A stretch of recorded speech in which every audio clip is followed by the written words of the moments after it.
সম্মানিত নবনিযুক্ত খুলনা ওয়াসা বোর্ডের চেয়ারম্যান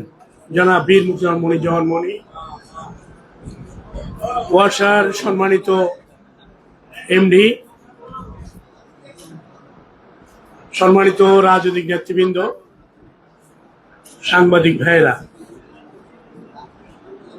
আমরা সকলেই জানি গণপ্রজাতন্ত্রী বাংলাদেশ সরকারের মাননীয় প্রধানমন্ত্রী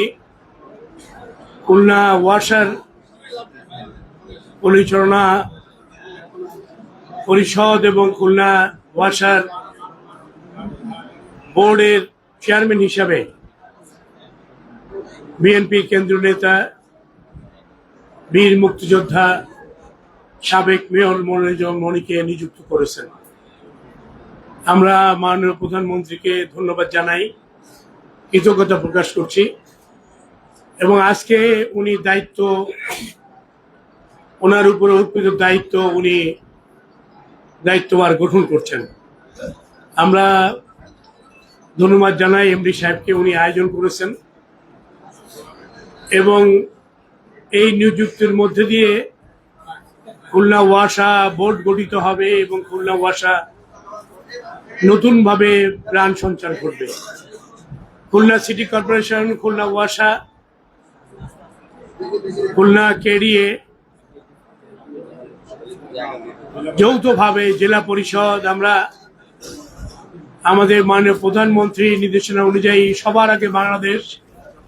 এবং মাননীয় প্রধানমন্ত্রীর বাংলাদেশ পুনর্গঠন এবং বাংলাদেশের নতুন সম্ভাবনা যে দ্বার উন্মোচন করেছেন, সেই লক্ষ্যকে সামনে নিয়ে তার এই নিযুক্তিকে আমরা ধন্যবাদ জানাই এবং আমরা মনে করি যে খুলনা ওয়াসা খুলনা মানুষের প্রত্যাশা নিয়ে কাজ করবে। খুলনা শহরের 10 লক্ষ মানুষের সুপেয় পানির ব্যবস্থার কার্যক্রম সাথে নিয়েই খুলনা ওয়াসা যে যাত্রা শুরু করেছে সেই যাত্রা সফল হবে এবং খুলনা ওয়াসা আগামী দিনে খুলনা শহরের সকল মানুষের জন্য সুপেয় পানির ব্যবস্থা করবে এবং মানুষের জন্য কাজ করবে এবং খুলনা ওয়াসা যে পয় প্রণালী নিষ্কাশন ব্যবস্থার কাজ ফার্স্ট ফেজ শুরু করেছে,